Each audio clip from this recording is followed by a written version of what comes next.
Now, some people think real gardeners can be a little fanatical, but when it comes to rose growers, well, they're the most fanatical of all. Patsy Durack may well be considered to be the queen of those rose fanatics. Patsy and her husband Ian bought Kareela, the former Archbishop of Perth's home, in 1988, and have lovingly restored it and built one of Australia's most beautiful rose gardens.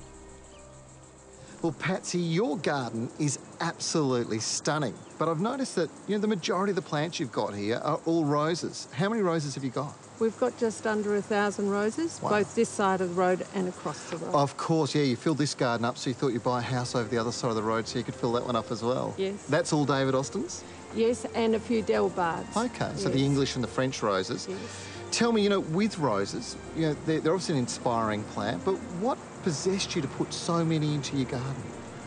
I think the colour and the form and the fact that you have flowers really for 8 months of the year, and they're just very good value in our climate. Speaking of flowering, they need to be stimulated. How are you doing it? Well, we deadhead constantly in this garden so that we're never without roses. So when you say deadhead, obviously the flowers are finished, it starts putting all the energy into producing seed in the hip there, so you're taking that off? Yes, and aim for 40 centimetres down to an eye. Yeah. And then that in about 6 weeks' time, or 5 to 6 weeks, will produce more roses. Stimulates more flowers yes, coming through. So you're getting about 6 good crops of roses a year. Very good. Now, yes, tell me, next tip you've got, what else would you suggest people do? I think mulching is really important. Will you show some examples? Yes.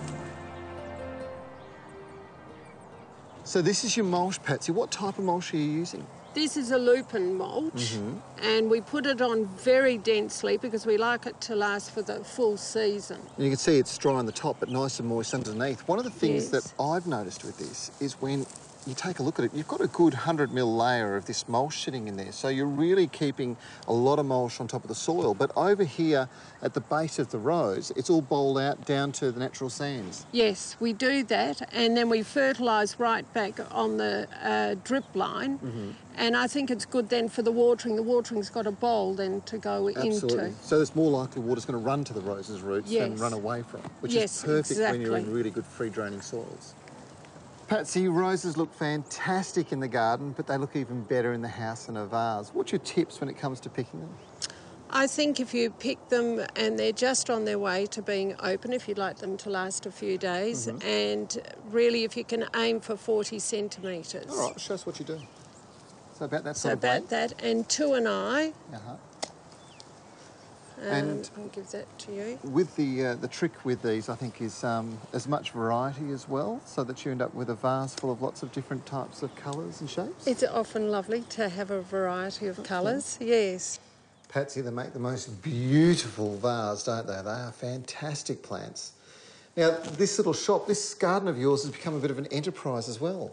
Yes, it has, and this is the entrance to the garden, to both gardens. So people can come and visit the garden. When do they get to come in? We're open every Sunday from 10 until 4:30, from October through to May, and any other day by appointment. Okay, so it's a chance to come and see these beautiful roses in person and talk to the expert about them at the same time.